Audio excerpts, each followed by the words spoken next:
Keyword: eclipse. An eclipse is the total or partial obscuring of one celestial body by another, like what will happen over North America on April 8th, 2024. Tongue twister time. Exceptional eyewear enables eyeing eclipses. Exceptional eyewear enables eyeing eclipses. Exceptional eyewear enables eyeing eclipses. Exceptional eyewear enables eyeing eclipses. Exceptional eyewear enables eyeing eclipses. Fantasy science. There are lots of fantasy creatures and beings who are strongly influenced by the sun, for better or for worse. Creatures like Kryptonians. Beings from the planet Krypton, like Superman and Supergirl, have the ability to regenerate themselves when exposed to sunlight. This would be like if a starfish needed to be exposed to sunlight in order to grow its leg back. Myconids. Myconids are fungal beings who experience sun sickness and will die if left in the sun for an hour. This differentiates them from regular fungi who don't mind the sun, and some fungi are even able to grow bigger mushrooms if they get exposed to sunlight. Bulbasaur. Bulbasaur, along with other grass Pokemon, has an ability called synthesis to regain health, and it regains more health if it's in direct sunlight. Kinda like how plants gain energy through photosynthesis, just way faster. Wights. Wights are evil undead, driven by vanity and dark desires, and their sunlight sensitivity means they're at disadvantage in sunlight. Wights were once mortals, so it's kinda like they evolved more sensitivity to the sun's dastardly rays. Starfire! As a Tamaranian, Starfire absorbs UV light and transforms it into pure energy. Maybe it's just an enhanced version of how humans and reptiles produce vitamin D when exposed to sunlight. Cool! And last but not least, vampires. Vampires are notorious for their sun aversion, since they actively take damage from the sun. It'd be like getting the worst sunburn of your life immediately every single time the sun spots you. Fun! Annoying Brian Murphy by applying real science to fantasy creatures. A froghemoth is not real. A froghemoth is not a frog. It's got hemoth in the name. It's not real. Though we now know that eclipses are caused when one celestial body passes in front of another, many cultures throughout the world came up with different mythologies to explain these dramatic phenomena.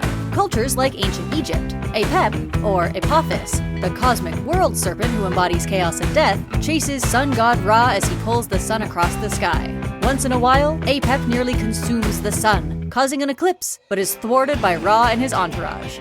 And probably also by the sun's surface being 5,500 degrees Celsius. That's gotta be one spicy snack even for a cosmic serpent. Hinduism's Rahu also felt that heat, but was thwarted by biology instead. Once a demigod who sought immortality, Rahu was denied and decapitated by Lord Vishnu. Begrudging the moon and sun for telling Vishnu, Rahu now chases the sun and moon around. But as Rahu is a disembodied head, the sun or moon just falls out and continues on its way. But not everyone tried to eat the sun. Ancient Mesopotamia told tales of the Sebetu, 7 demon warriors who followed plague god Era and intermittently just blot out the sun. As offspring of sky deity An, they must have had quite the natural SPF to withstand the sun's corona, or outer atmosphere, which can reach 2 million degrees Celsius. Plus natural radiation shielding against the high levels of gamma rays, X-rays, and UV radiation that would absolutely buffet them when they got close. Science! Natural science. Did you know there are 3 different types of solar eclipse? In all solar eclipses, the moon gets between the Earth and the sun, but the difference is in how much of the sun is blocked by the moon.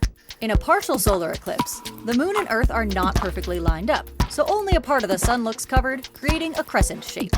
In an annular solar eclipse, the moon fully gets in the way of the sun, but is at its farthest distance from Earth. Because of this distance, instead of blocking the sun completely, the moon ends up looking like a dark disk on top of a bright one, since the edge of the sun remains visible.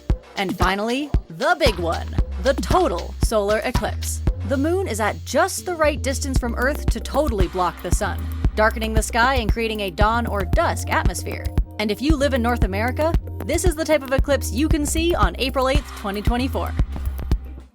Science experiments for dogs. With an imminent solar eclipse, we decided to make an Eclipse Viewer.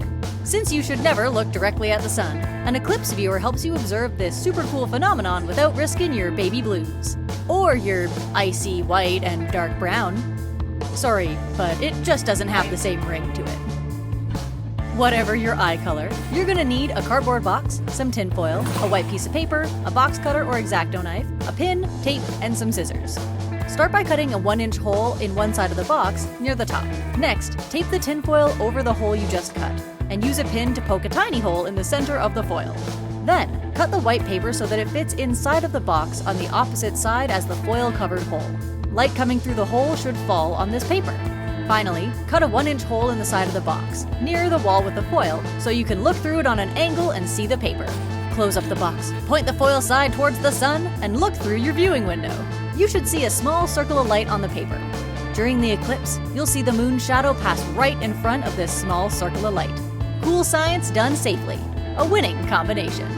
And there you have it, sun powers and weaknesses, eclipse monsters, types of eclipses, plus how to make your very own Eclipse Viewer. If you liked this video, please make sure to hit that like and subscribe button, and we'll see you soon.